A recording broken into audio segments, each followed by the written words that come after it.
Hi, everyone. Very prompt today. Welcome. It is Tuesday, March 23rd here, and I am streaming in from Treaty 13 territory, the traditional territory of many nations, including the Mississaugas of the Credit, the Anishinaabe, the Chippewa, the Haudenosaunee, and the Wendat peoples, which is now home to many diverse First Nations, Inuit, and Métis peoples. We're grateful to be able to share this land. I've been learning a lot the last few weeks and days about what it means, and it's great how much that can evolve in terms of what we're learning about the land that we're on, and especially seeing so much growth with spring coming. It's wonderful to see. We are in season 2 of In the Director's Chair, and I have a wonderful guest with us today. My guest is the Right Honourable Adrienne Clarkson, the 26th Governor General of Canada. She has made the journey from a penniless child refugee to an accomplished broadcaster and distinguished public servant in a multifaceted lifetime, and has received numerous prestigious awards and honorary degrees in Canada and abroad, like many. In 2005, Madame Clarkson co-founded the Institute for Canadian Citizenship, which we're going to hear a little bit about, to help new citizens in Canada integrate into Canadian life. In 2006, she established the Clarkson Cup, the championship trophy for women's hockey. And since 2007, she has been the Colonel-in-Chief of the Princess Patricia's Canadian Light Infantry. Adrienne Clarkson, welcome. It's great to have you here. It's a delight to be with you, Joel. Thank you so much. I can't sing, though. Even if you directed me, I wouldn't be able to perform. Well, we'll see what I can do. I may have heard a couple notes that you did before, which would be wonderful. But thank you for joining us. And it's kind of amazing because music seems to have played such a role in your life, which we'll get into. But I'm hoping to cover opera, music, your work as Governor General, but then also everything in between as well. Great. So I guess a first sort of light question to get into it. How have you been we're now into a year of COVID and lockdown, and just how have you been coping over the last little bit of time? Well, I have to say that I am one of the fortunate people who live in a comfortable house with a garden, and even in the winter we could sit out in it because we bought a little patio heater we could sit under. But I do think of the people who are all cooped up in apartments with their children at home, and they're trying to work from home. Then it bothers me a lot when I think of their lives, because it must be extremely difficult to deal with all of that. And I think that, Canadians are showing great patience, and I think adaptability, and I think that's wonderful for them. For me personally, as I am an introvert by nature, it has suited me very much because I like to have the world basically on my terms. And my life has taken different zigzags, if you like, so that I have had to indeed perform as introverts can perform, because they, a natural born extrovert doesn't know what's performance or what isn't. They're just always on and looking for that. An introvert always knows the difference between when they're by themselves and when they have to go out and do something. So this kind of lockdown of not being able to go to grocery stores or whatever, that's been a pleasure to me. Luckily, I have 2 wonderful daughters who have done grocery shopping for me, and that's been great. And I have now, being 82, have had my first shot of vaccination. Yay, good. I think patience has been a virtue for many people, because the vaccines have been a little bit slower than we're seeing sort of south of the border, and it's good to hear that it is on its way, though, up here in Canada. And it's interesting as an introvert, kind of, that you said where so much of your career has been sort of out in the public eye. So it's good to be able to have a break when you can. But that's good to hear. You've had an illustrious and decorated career, and music and art seems to have always played a part of you and your home. So when it comes to opera, how long have you been a fan of opera? Well, I became a fan of opera lying on the sofa one afternoon, I was about 8, and I was fiddling with the radio, one of those lovely old wooden radios, which people my age will remember, a standing one. I heard this music. I knew it was music because, I was already taking piano lessons. And I heard this music and the singing, and I was completely captivated. It was extraordinary. It's like discovering a hidden country, or it was just wonderful. And so from then on, if I wasn't going, to see my friends on a Saturday afternoon, or there wasn't a birthday party or something, I would tune on to the Metropolitan Opera all by myself and listen. And I remember Milton Cross. Milton Cross is the legendary Metropolitan Opera broadcaster. I remember Milton saying, "This is Milton Cross," and then he'd tell you the absurd plot of the opera. Right? Even at 8 and 9, 10, I thought, huh? Really? You don't know she's your sister? And so I right away, I think as a child, I was enchanted by the idea of the absurdity of opera and the voice with a whole orchestra. I realized, because I said to my mother, who was musical and who played piano, she was an amazing person in many ways. People never really got to know what she was like because she was very introverted. But she played the piano without music. She would do things by sight. She could look at something, a sweater on somebody, and then she could knit that sweater without looking at a pattern or anything like that. She was a really very interesting visually and orally gifted person.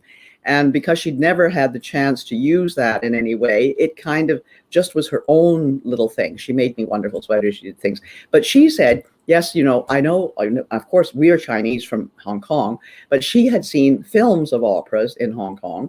And Hong Kong, you have to remember, was a British colony. So, people spoke English there. It was very international. And so when I was about 10, a film came out at the local theater, which was called La Traviata. And it was a film in black and white. And I said to my mother, I think it's an opera film. And she said, yes, she said, I've heard of that. And I know that story. And so we'll go. So we went on a Saturday afternoon. And I couldn't believe it. I was enchanted when I saw these people moving around. And it was quite a second-rate Italian film of an opera. There were no great stars, and I'd love to tell you that Geraldine Farrar Mary Garden was in it, but that's not so. And so I didn't quite understand the whole plot. I didn't know what was going on, but I felt it. I felt the music, and I cried because I knew that he was leaving her, and then she died, etc. And so my mother said it was, when we were walking home, and she said to me, Violetta suffered a lot. And I said, yes, I thought it was terrible. And she said, but you have to remember, she was a bad woman. So she didn't want my sympathies to be too much with the courtesan that was Violetta. But I do remember that opera, and it has a little special place in my heart because it was the first one I really kind of understood. And then later I saw the film of Camille with Greta Garbo, so it cemented the whole story in my mind. But the music was wonderful. I was a horrible piano player. I had piano lessons from the time I was 8, and I used to walk toe to heel to the lessons, hoping I would get there too late or whatever. I would just hate it going. I didn't like the teacher. And we had a nice, very nice Mason and Reach piano, on which I did not practice. And I left after grade 5 in the Royal Conservatory. And I regret that. I wish my parents had been more stern and said, you're going to continue no matter what, because I think it would be lovely to be able to sit down and play now. But I still love music. I sang in choirs as a child. And, then in the Ontario public school system, and I went to public school in Ottawa. I think probably Toronto is exactly the same if they're biggish cities. The choirs were such a big thing in public schools. We had a choir. We competed, in all kinds of competitions. We also had something called choral speaking. And that was where we, as a choir, We did things. I always remember one in which we said, and then they laid the rails, and there was the hiss of the machines. And I can see Miss Edwards, and I was in grade 5 by this time, saying, "Sss." And so that was music. The words became music. And then I sang, when I came to the University of Toronto, I sang in the chapel choir at Trinity College for 4 years, and I'm a second soprano. And I don't have a wonderful voice, but in a choir, what I do is wrap my voice around other people's voices.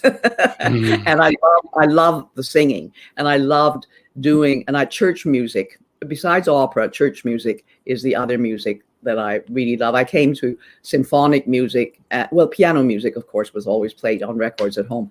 But symphonic music I came to late. When I came to university was the first time I heard a symphony live in Toronto when I was 18. I had never heard a symphony because there wasn't a symphony in Ottawa. And I guess I heard it on the radio, but the live thing. And of course, I'm so taken with live. I love feeling live music. That's something my husband and I both share. And that's the real downside of this, is that I can't go to a hall and feel those vibrations coming at me from the musicians and from the singers. I really do miss that. I think there's a human connection there, because I do believe that we sang before we spoke. I think we, spoke in poetry before we spoke in prose. Prose came with a kind of bending of our minds in a strange way, whereas poetry and music were, I think, our natural states, and the best things of them. That's what we recognize now when we're spectators. And so I sang second soprano, and I love church music, particularly the music of the Anglican Church, and people like Gibbons and Byrd and Tallis, and all of that is so beautiful to me, and always will be. Wow, there's a lot of wonderful stuff in there, and I think, like you've said, I think a lot of us have been feeling the lack of that live. I wonder, briefly, was there sort of what was the last live experience that you kind of remember that stands out to you as a powerful experience? Oh, probably Peter Sellers' Lagrime de San Pietro at Kerner Hall. That was not only the last thing I really remember, but it will mark me forever. You see, music, when you hear it with other people, when you are an audience, you, by that music, are united into one being. And I do happen to believe, I am a Jungian by philosophy in any case, but I also believe there's another philosopher called O.W. Broad, and I've used his work in other speeches that I've done, where there is a collective unconscious of people. And when you go to a concert, even though there, always in Canada particularly, you can be very irritated in an audience. Everybody's got their coat everywhere because we don't recognize that we are a winter country, and we don't have proper places to put our coats, and they charge you $2 extra for it. When you go to a Scandinavian country or to Germany, they have huge amounts of hanging. You just walk in, they hang your coat, and they give you a tab, and you wait 2 seconds at the end, 2 minutes at the end, and you get your coat. We pretend that we live in Florida or something. The halls have tiny little cloakrooms. They charge you. They don't want you to. Oh, it's ridiculous. Anyway, you go in and everybody's all over the place, and they're all disparate. When the work of art is beautiful, as it was with the Sellers production of Lagrime, everybody, I would say, if you did a scientific experiment, you would feel that probably we were all breathing the same, that our hearts were probably beating the same. And you have that extraordinary experience of being part of humanity. And that's what music, more than any other of the so-called arts, does for you. Because apprehension of painting and sculpture and architecture, all of which I love, they are very personal, and they're almost egocentric. What is pleasing to me? What what color do I like? What is the shape of that? But when you are in music and you're sitting there, even with a whole lot of people that you don't like or you wouldn't even want to go afterwards for a drink with, but you're all there breathing together. That was the last experience, and I suppose it's a high. And I think at any great experience of music, you have that. And I think that's really what the artists know in themselves. They must know that they can do that to people. I mean, I'm sure a great singer or a great pianist knows that they can bring the audience to oneness, to a unity in beauty, in the sublime, actually, because we would not, that's our way of being able to reach it. That's one of the things of performance, I think, that you'll never be able to duplicate in any other way. And I like recorded music, and I play it all the time, and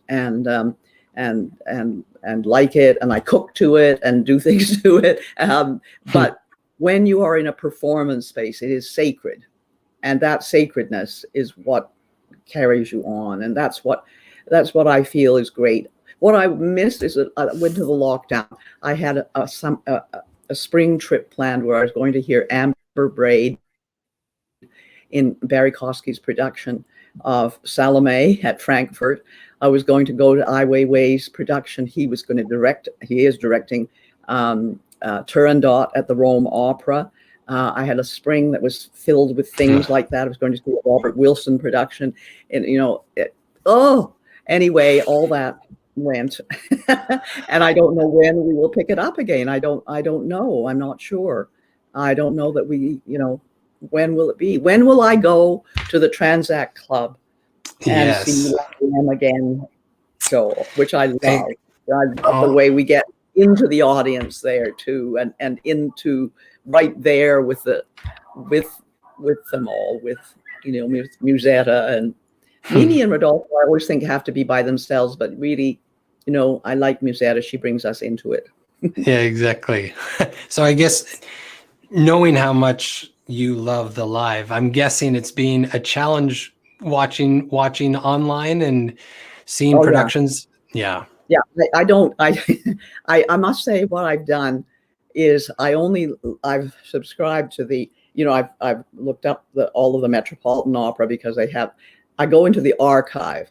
So and I've watched it twice now, the most extraordinary production of Tosca with Shirley Verrett, who was an American soprano who is not known that much because she made the astonishing change from being a mezzo to a lyric soprano in the midst of her career. And indeed, she once sang the two roles in Les Troyennes. She's amazing person. Anyway, she is with Pavarotti in this 1976 production. And I say that I've seen a lot of Toscas, and hers is truly, she was a great actress, and she had a huge career in Italy. And the Italians called her the Black Callas because they loved the acting that she could do. And so, especially if I see special things like that, I do. But otherwise, I find it's too remote to watch it. I will listen to it. Okay, it's not making me feel that I'm not there, but it doesn't replace anything. I mean, it just doesn't. I mean, I want to be back in Kerner Hall. I want to be back at the Four Seasons Center. I want to feel those voices coming to me on those waves. That just there's nothing like it. That's true. It's very true, and hopefully we're not too. Actually, right now I could be watching the something from the Washington Wagner Society, because the Toronto Wagner Society has a concert on, but instead of which I'm speaking with you. But I'm sorry. But that sort of thing is interesting always, because you'll meet an artist and you'll hear them talk, but for the experience of music as it's supposed to be, you've got to be live. Absolutely. Yeah. I hope we're not too far where we're all back in that space together. If it's all right, I'm gonna transition a bit to your role as Governor General, and how did it feel when you were named? You've had such an illustrious career as a broadcaster and a lover of the arts. How did it feel being named the 26th Governor General of Canada? Well, it was very interesting. I thought, I was really happy to do it because I thought I could do it. And I also thought that's one of the things, that's one of my mottos in life. Never do anything that anybody wants you to do unless you know you can do it. Don't, no. And it's really, really important because many people and a lot of women get scuppered into doing stuff because people say, oh yeah, you'll be great now, you should do this, or this is the life you should have. And you yourself know, listen to your heart, listen to your body as to what you do. A young person wrote to me once and said, I'd like to do television the way you do, and I'd like to do interviews, and I'd like to do everything that you do. And I have already started at a community college, and that people say I'm good and I look good on camera, etc. And she said, the only problem I have with it is that I have to go into the washroom and throw up every time before I go on. And so I wrote her, I said, stop now. Find another activity. Yeah. Don't do anything that betrays you and your body. You are not just your will or your wanting, but you inhabit this little piece of flesh while you are on earth, and you have to be coordinated with that. And if your body says, you may like this, but we sure hate it, you better stop. And so I've always found that the things, when I was asked to be Governor General, I asked myself, can I bring something to this office that will be original and interesting? And I think I did, and I'm very proud of that. And I think it really, when I look back on it, because some time now since I left, so the surprise element has kind of gone, but I think it's, and I had a very, very interesting 6 years, but I had, I was well prepared in the sense that I had a wonderful education in Canada. It was wonderful high school, Lisgar Collegiate I went to, wonderful university, the University of Toronto, went to France to the Sorbonne.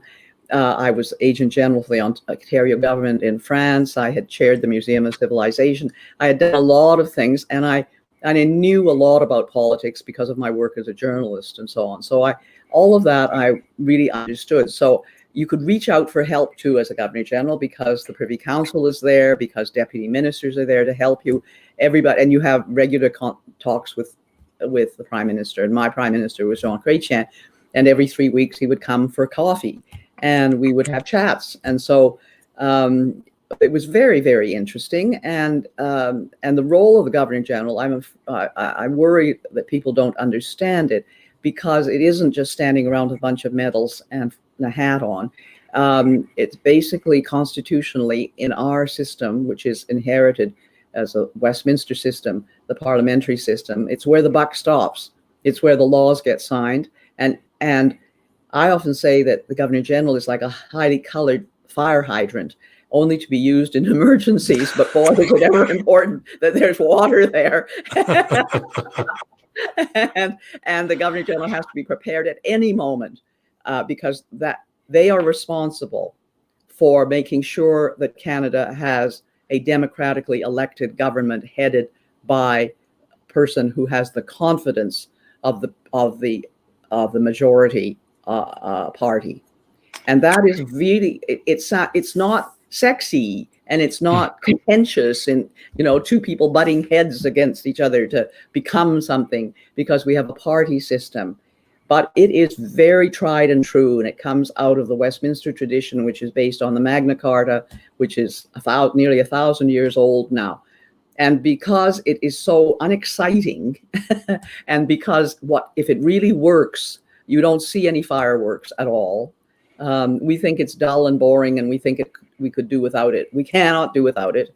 And it would be very, very difficult to think that you could change it without rocking a lot of the other parts of what we have. And what we have is really very good.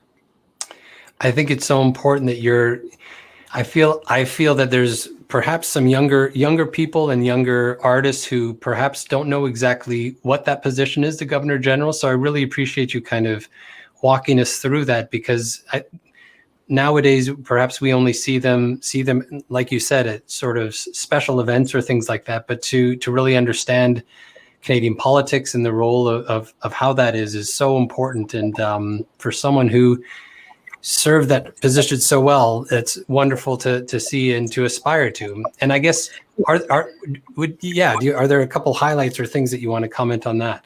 Well, I would say that, when I loved my connection with the North, because we were asked, would you like to have a theme to your mandate? And I think because when I first went North in 1972 with a group called the Company of Young Canadians, and I first saw the North, and I thought, this is part of us. This is Canada. It was always so remote when we were at school. We didn't know, and we've got such a huge country. And when I first saw that land, and I first saw where the tree line ended and the tundra started, and it was phenomenal to me. So I made it one of my great themes. I would say that we went to about 37 communities, and some of them twice in the 6 years I was Governor General. And I really made that a theme of my international work as well, to seeing the northern countries of the world, like Iceland and Finland, everybody who we share the Arctic Circle with, because we're Arctic circumpolar nations. And we had a brand new sort of circumpolar policy at that point. In 2000 and in 1998 it came in, and so that was one of the things I thought about seriously. Let's make a thing of that. And also because when I was first in television and I first went north, just north-ish, which is like Yellowknife, some people said to me, there's a group of Inuit women who really want to meet you. And I said, I'd love to meet them, etc. So they, we were not doing a show about them or anything. And they came and they sat with me, and then they said, we love to watch you on television. Because you're the only one who looks like us. And I thought that was so wonderful. And I think that's absolutely true. I was the only one who looked like them. And I love the fact that they liked that and that they identified with that. And I think that the whole feeling we have about our country and our land, we have to think of always the Indigenous people, because they were always here first. And when you think how late some contact was with Inuit, some Inuit were not contacted till 1920. It's amazing. It's only 100 years ago. And the culture and the life and the music. I met women who were wonderfully tattooed still, and they don't do that anymore. There's a very, very old woman that I met who was extraordinarily tattooed, and the whole feeling of the land and the way they relate to the land was something I had begun to realize as a journalist, because I'd done stories about that, but didn't really know so well as when I got to see them and stay in a snow house and saw how a snow house could be built in a half an hour by somebody with just this big knife. Just amazing, cutting blocks of snow and stacking them up. And you think it looks so easy.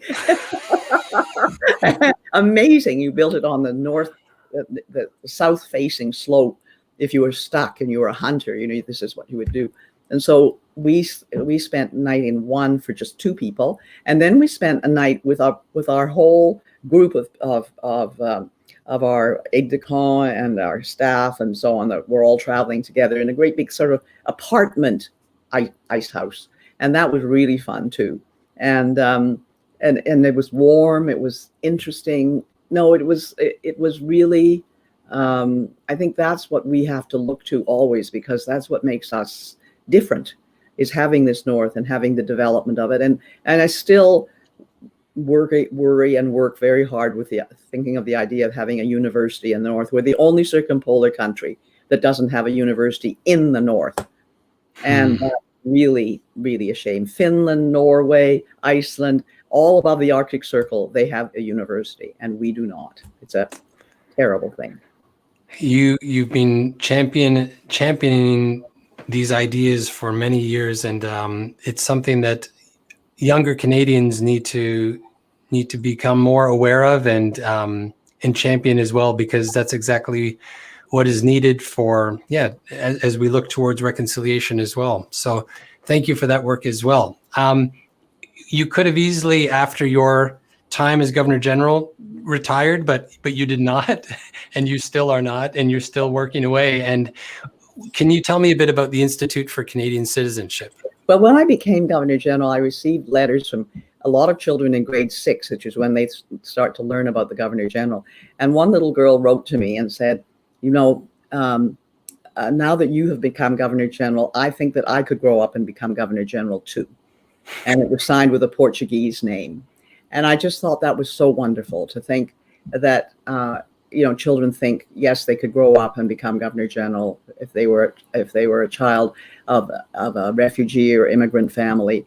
And to be able to represent that was wonderful. But so I wanted to, that's kind of my legacy. And so what did I want to do? I wanted people who've come to this country to feel that they belong, that they are included, and right from the beginning. And some nice friends of ours, I remember my father, it's such a memory for me. I think it was our insurance agent, Mr. Stewart. And Mr. Stewart used to come for dinner once a year with his wife, Jackie.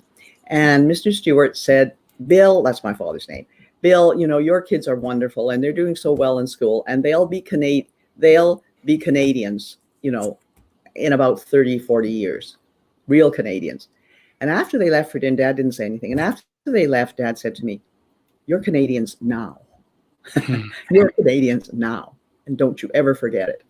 And we were Canadian citizens. But and what he meant was, all of this is for you to believe that you belong to it. And I want everybody who comes to this country to feel that immediately, because they've chosen Canada as a landed immigrant, or because they've been brought here as a refugee, that they belong, that they are included. So the Institute does a number of things. Our grassroots programs are terrific, because the wonderful one that we started out with, that came into my mind because I used to see the little yellow school buses outside the Royal Ontario Museum, because I live right near there, and I always have lived near there. The university's near there.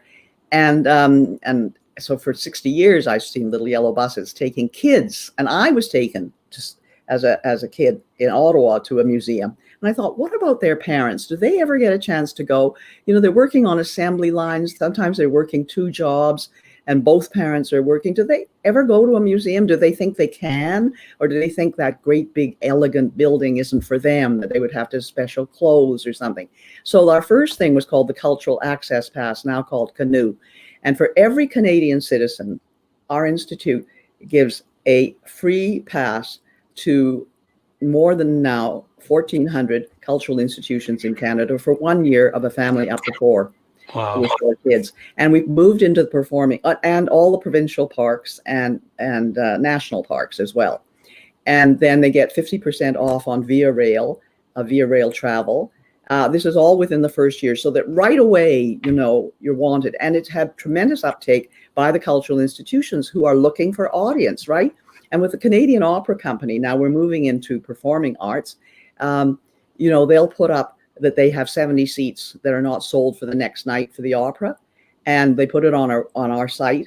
And in 30 seconds, those are taken by new Canadians. In 30 seconds, they're taken. Somebody said to me, well, if you're Ethiopian, why would you want to go, and see the magic flute? I said, why wouldn't you? If you were in Ethiopia and somebody said, come to this place and everybody will be dancing and playing these extraordinary instruments they have in Ethiopia, why wouldn't you go? I mean, of course you'd go. You're just interested. And of course, if you're a newcomer and you can have that access right away, say, why don't you just try it and see what it means? And so we're starting that. We have that with a number of performing arts venues, and we want to move it into more and more things. We also do a wonderful thing called 6 Degrees, which is a gathering that we do. This year we had to do it virtually, which is a gathering that we do with people from all over the world for 3 days. We do it at the big Family Resources Center at the Art Gallery of Ontario. And then we have our Building Citizenship, where we do special ceremonies and we have chat. We see people. We have chats with established Canadians and new Canadians, and we get a chance to meet and talk, and it's a very enriched kind of ceremony, because I felt that, really, Canadians don't get to meet new Canadians often. They don't meet them in a casual, interesting way. Sometimes you meet them by accident, sometimes driving a cab, but a lot of cabs are driven by older Canadian citizens who were once new Canadians. So this is a chance to get together, and we have this kind of thing going on because we want everybody to feel included. That's our byword. You must, in Canada, feel that you are included, and it doesn't matter where you've come from, and it doesn't matter how much of what you've brought with you want to keep or you want to discard. Canada is transformational. You can do whatever you want, but most people try to keep something, but nothing is asked of them to conform or to do something a certain way, but things are on offer so that they can see what they can access. So, when you're bringing somebody to something new, and we are a country that is it's not new, because we have this old constitutional system that, we didn't have to invent it. We got it and we made it ours by the British North America Act of 1931. All of these institutions are ours. They're not borrowed. They're not something that we pay lip service to. We own them. And so that's what we have, and it's a very stable system. And that's what the new Canadians tell us when we say we have these discussion groups after the ceremony, and then we have a cake. And the thing that they always say 9 times out of 10 is, we feel safe in Canada. And that idea of safety, that idea that we care, that, we care enough for our society, that we care for other people, and that they have come, a lot of them, from places where they didn't feel safe, even though they weren't doing dangerous things as people. They weren't involved, say, in the police or in the armed forces or anything that was supposed to bring them danger.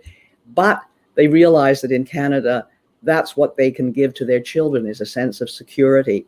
And I think from that, then you can build other things. And from that, you get other traditions and other things coming and blending with what we have.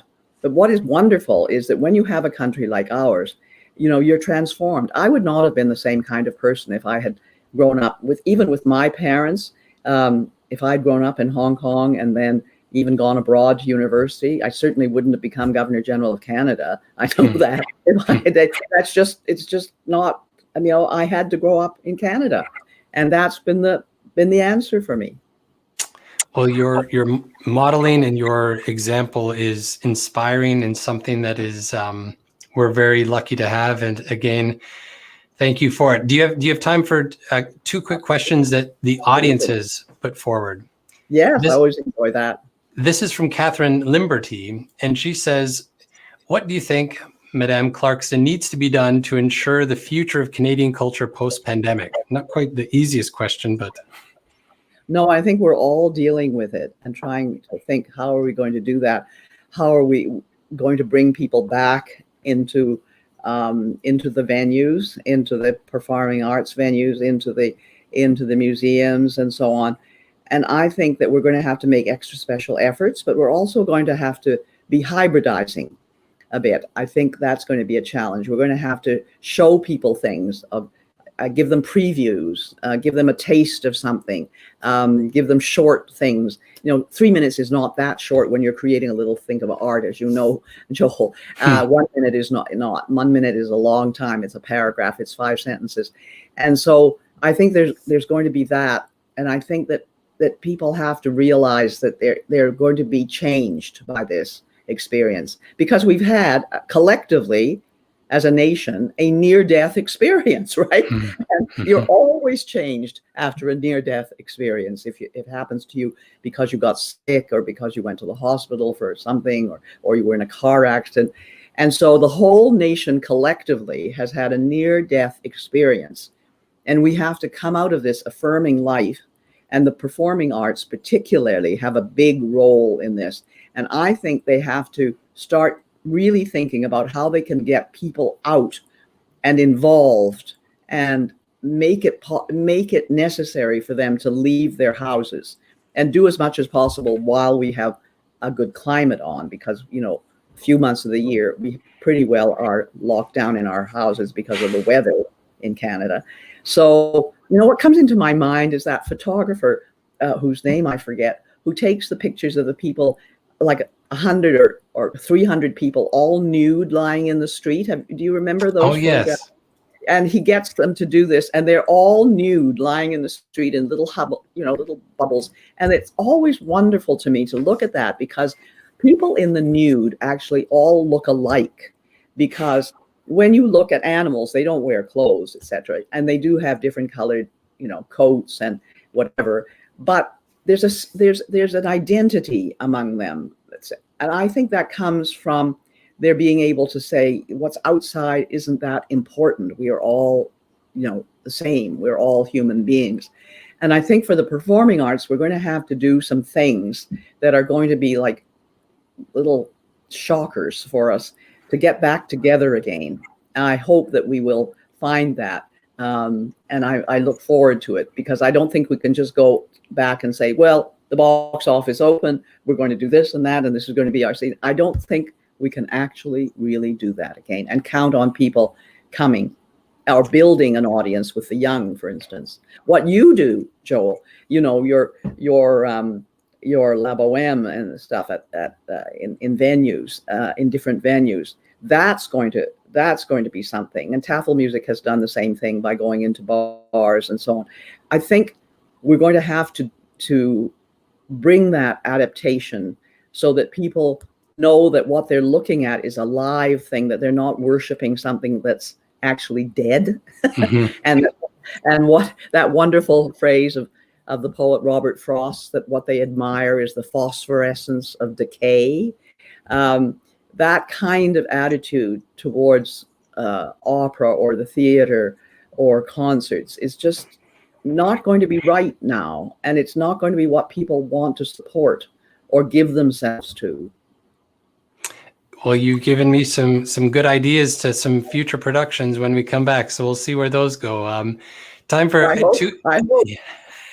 two more quick ones. One from a YouTube watcher, Elizabeth Ivany, who says, does Madame Clarkson have a favorite opera? You've talked about Carmen, or a favorite piece of music, and why? My favorite piece of music is a piano in Schubert's Impromptu in G flat major, played by anybody. And if I'm feeling really horrible at any time, or even when I'm not feeling horrible, I put it on, played by, it could, you know, on YouTube, you can get it by Horowitz, which I heartily recommend. It's amazing. I love all the impromptus, and I came to Schubert very late in life. It was not, but I think Schubert, after the big three, you know, Bach, Beethoven, and Mozart, Schubert comes pretty well up there. Winterreise is pretty wonderful, and so that's I love the impromptu, and I love, for operas, I have to say that although I know La Traviata very well, and it's great for me, I really have a fondness for Trovatore, and because of the way the music is and how the Trovatore is always singing the same tune, basically, and how it always flows together.